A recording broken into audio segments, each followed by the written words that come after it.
Yeah, so it's a comment and a stance I took as not as an MP, right? I have to be humble and say that I did not successfully win my seat as an MP, but I commented as one of the 140,000 members of the Democrat Party and one of the 500 ex-candidates and one of 3.9 million voters who voted for the Democrat Party in this election.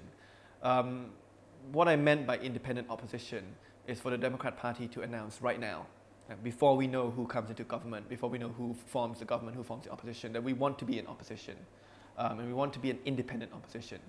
What that means is we do not operate under the whip of whoever becomes the leader of the opposition, but we operate some form of constructive opposition who are willing to not oppose for opposition's sake.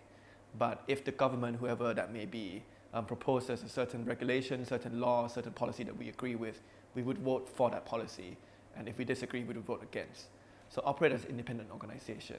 Now, why the reasons for this, right? I think I break it down to three key factors.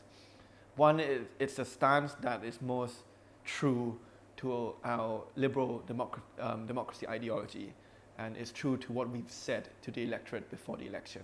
I think Kun Apisit was very clear that if you vote for the Democrat Party, we will not support any government that is at risk of issues of corruption or at risk of extending undemocratic measures. I think what we see right now after the election result is that whichever side the Democrat Party goes with to form the government, we will be with a leader in government who we are not fully confident will be able to eradicate any hints of corruption or any hints of undemocratic measures. So I think it's, number one, the most important reason is that we are true to our words and our ideology. But secondly, if our announcement as an opposition will block the country or create a deadlock, I think that would be very unconstructive. But right now, with the number of MPs we have, which is around 50, it's actually not enough to block any formation of a government. If Phak Palang Pracharat wants to form a government, they have 250 senators backing them. If Pheu Thai Party wants to form a government, even if they were to get our support, it would not be enough to get 375 votes needed unless they are able to convince the Senate to respect the wishes of the electorate.